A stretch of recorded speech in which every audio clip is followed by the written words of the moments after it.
265 casos confirmados para COVID-19 positivos, de los cuales ya hemos superado la barrera de los 100.000 fallecidos, es decir, 103.257 fallecidos al día de ayer. Y casos recuperados, recordar la definición de casos recuperados, que son personas que desde su confirmación del examen han transcurrido 14 días, se han acumulado 378.838 casos. Hasta las 21 horas de ayer, en nuestro país, se registraron 426 nuevos casos de COVID-19, lo que eleva el total de personas contagiadas a nivel nacional a 6.927 personas. Si bien esta cifra de 427 nuevos casos es inferior a la de ayer,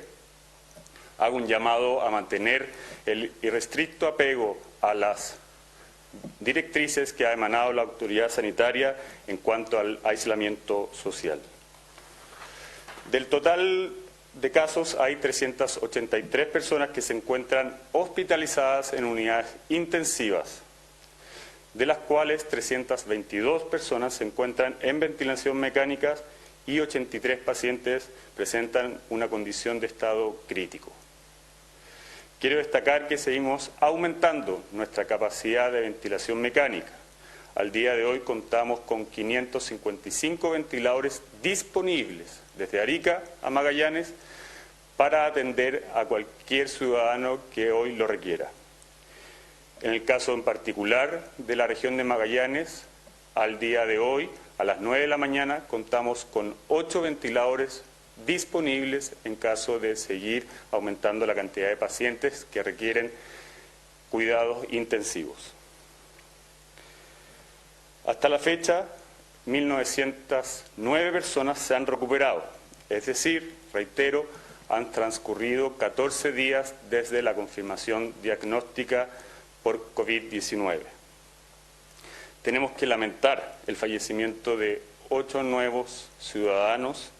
que han sido notificados durante las últimas 24 horas. Se trata de 3 personas de la región de los Lagos, 3 personas de la región metropolitana, una persona de la región del Maule y una persona de la región de la Araucanía. 7 de las 8 personas recibieron manejo proporcional de las medidas terapéuticas, dada su comorbilidad entre las que se encuentran distintas enfermedades como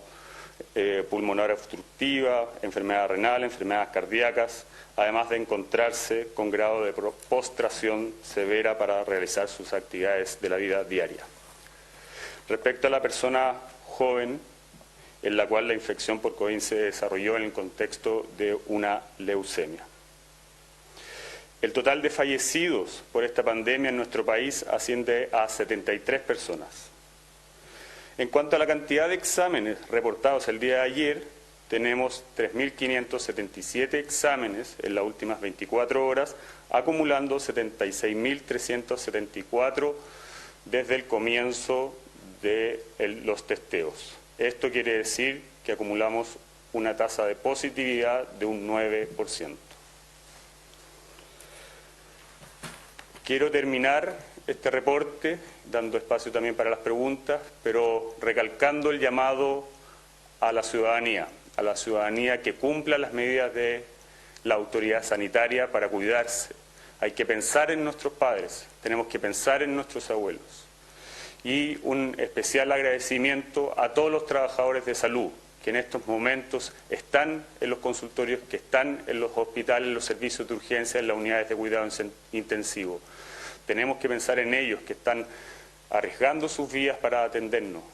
Y es por lo mismo que tenemos que tener total conciencia de las medidas de aislamiento social que desde la autoridad sanitaria hemos emitido. Muchas gracias y se ofrece la palabra para preguntas. Buenos días. Les quería preguntar a ambas autoridades por esta paciente de 21 años, que es la víctima fatal más joven del COVID-19 que se registra a la fecha. Preguntarle finalmente, se dice que ingresó el 1 de abril, pero que el test que midió finalmente este COVID-19 se realizó una vez que fue fallecida. Preguntarle por ese caso en particular también cuánto incide que se haya contagiado de este coronavirus finalmente en su deceso a pesar de esta enfermedad de base que tiene. Se lo pregunto también porque en todos los reportes se hace alusión a enfermos que tienen enfermedades de base, enfermedades crónicas, pero finalmente el deceso se gatilla por este COVID-19. Y con respecto a los casos, a los contagios que se van aumentando día a día. En el día de ayer hubo 529 casos, hoy menos, pero hay un número también importante, 426. ¿Qué significa esto? Que la curva ya se está disparando. Se lo pregunto porque en los días anteriores los casos se incrementaban en 300, lo que se había hablado en ese momento de que se había llegado a un número estable de nuevos casos contagiados. Gracias. Va a contestar las preguntas del señor ministro Mañalich. Muy buenos días. Hay varios temas que se tocan en la pregunta que agradecemos. En primer lugar, definir con certeza si la persona fallece con coronavirus, vale decir, a causa de su enfermedad basal y la infección por coronavirus no cambia necesariamente su pronóstico, o si la persona en realidad falleció a causa de coronavirus, es algo muy difícil y en la práctica, caso a caso, nosotros no hacemos esa distinción y se informan como fallecidos independiente, insisto, de esta diferencia, si la persona tenía una infección por coronavirus en el momento de fallecer o no. En el caso de esta joven mujer que se ha comentado, efectivamente, al revisar su historia clínica, como hicimos anoche, es evidente que ella tenía una enfermedad hematológica de muy mal pronóstico, de la cual probablemente no habría salido adelante, pero siguiendo lo que he mencionado recién, se diagnosticó esta infección por coronavirus y por lo tanto está calificada, ¿no es cierto?, está consignada en nuestra estadística porque no omitimos ningún caso. Quiero insistir en que efectivamente el comportamiento en el mundo de esta infección por coronavirus es que afecta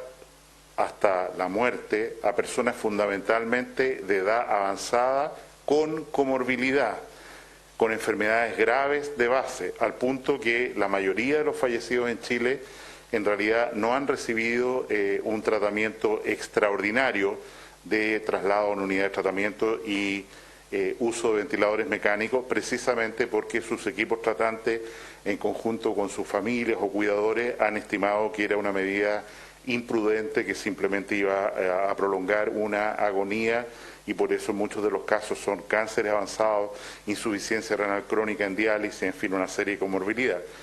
Este hecho acentúa la necesidad imperiosa de proteger a nuestros adultos mayores, a nuestros abuelos, porque una persona joven que se infecta va a salir normalmente adelante, como es la experiencia que hemos ya tenido en Chile bien documentada, pero si esa persona joven contagia a un adulto mayor con comorbilidad, y es por eso que se mantiene la cuarentena obligatoria, independiente de la flexibilidad particular de alguna comuna o zona del país, para todos los mayores de 80 años. En relación a la progresión de la enfermedad, nosotros sabemos, lo repitió ayer el presidente de la República, que tenemos necesariamente que observar un aumento de los nuevos casos día a día hasta que lleguemos a fines de abril, principios de mayo. Y por eso la tendencia que observamos, unos días más, unos días menos, es a un incremento de los nuevos casos. Ya señaló el subsecretario Zúñiga que hay que tener cuidado con que hoy día notificamos 100 menos casos que ayer,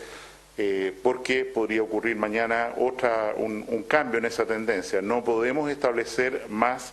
que el parámetro que el número de casos nuevos se está duplicando en Chile aproximadamente cada 9 días, que es un espacio muy prolongado, quiere decir un aplanamiento de la curva que realmente está existiendo. Además, respecto a pacientes en tratamiento intensivo, dependientes de respirador, desde ayer a hoy el número se mantiene estable, no hemos aumentado, el requerimiento de pacientes para ingresar a tratamiento intensivo, se mantiene un flujo relativamente constante, con una leve tendencia al aumento, no entre ayer y hoy, insisto, entre pacientes que salen de una unidad de tratamiento intensivo porque ya están de alta, superaron la enfermedad, y otros que están ingresando normalmente para recibir el apoyo de una ventilación mecánica. Ministro Mañalich, buenos días.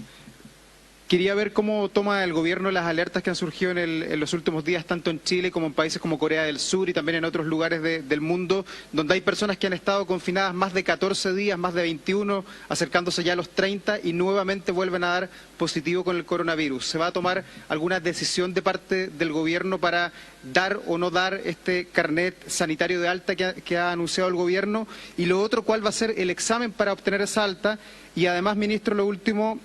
¿cómo toma el gobierno la alerta que ha levantado algunos de los directivos de la OMS y que tienen que ver con el cuidado que deben tomar los países con relajar las medidas de confinamiento ante un inminente nuevo brote? Efectivamente, ha aparecido algunos reportes aislados de personas a los que se les hace un examen de PCR que detecta una parte del material genético del virus de RNA como un indicador de alta. Y lo que está recientemente publicado en una revista de mayor prestigio internacional es la pregunta: ¿este examen de PCR de salida positivo implica que la persona es infectante todavía, sí o no? Esta revista, y bueno, se está construyendo historia respecto a este virus todos los días, en opinión de esta publicación y de nuestros expertos que consultamos, epidemiólogos, con los que hablamos largamente el día miércoles recién pasado,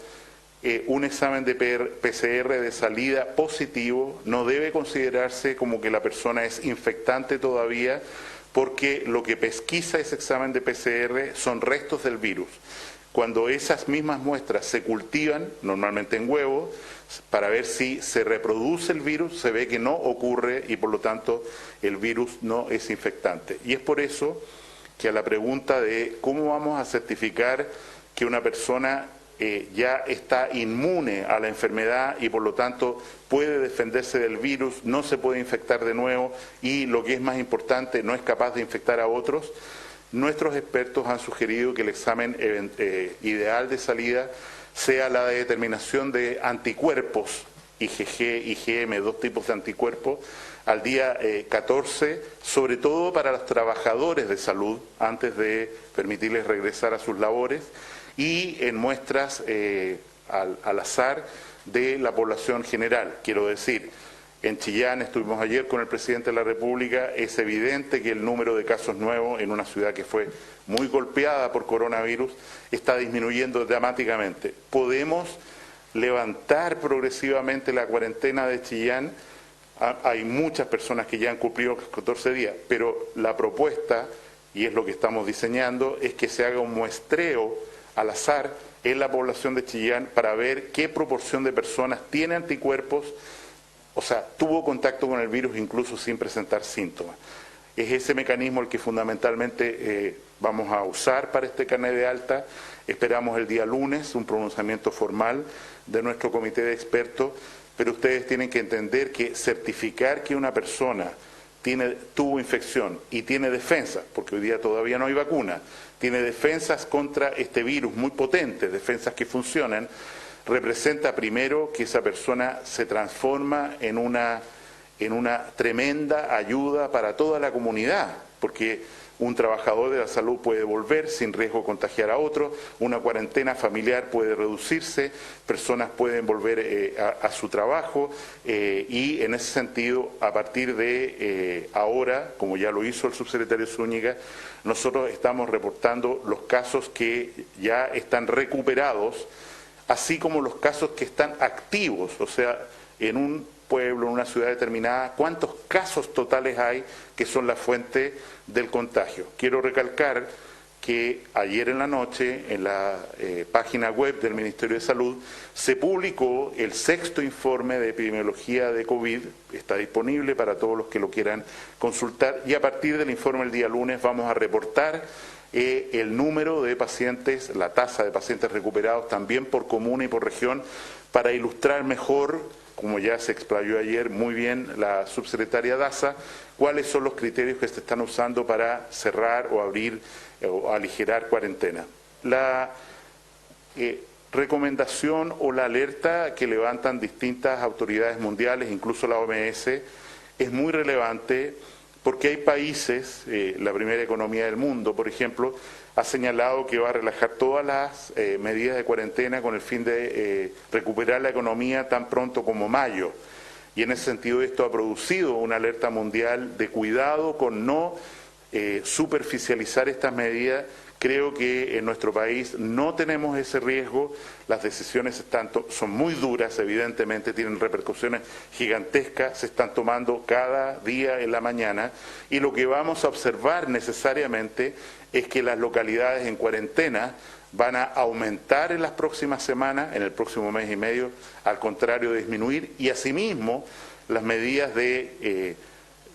soltura, de aflojar un poquito el control de la cuarentena, tienen que ser secuenciales, tienen que ser muy bien pensadas, tienen que ser por sectores y manteniendo precauciones universales, no como si las personas hubieran sido ya liberadas totalmente, sino el distanciamiento social, el cierre de espacios, por ejemplo, de esparcimiento, que se va a mantener por un periodo muy prolongado.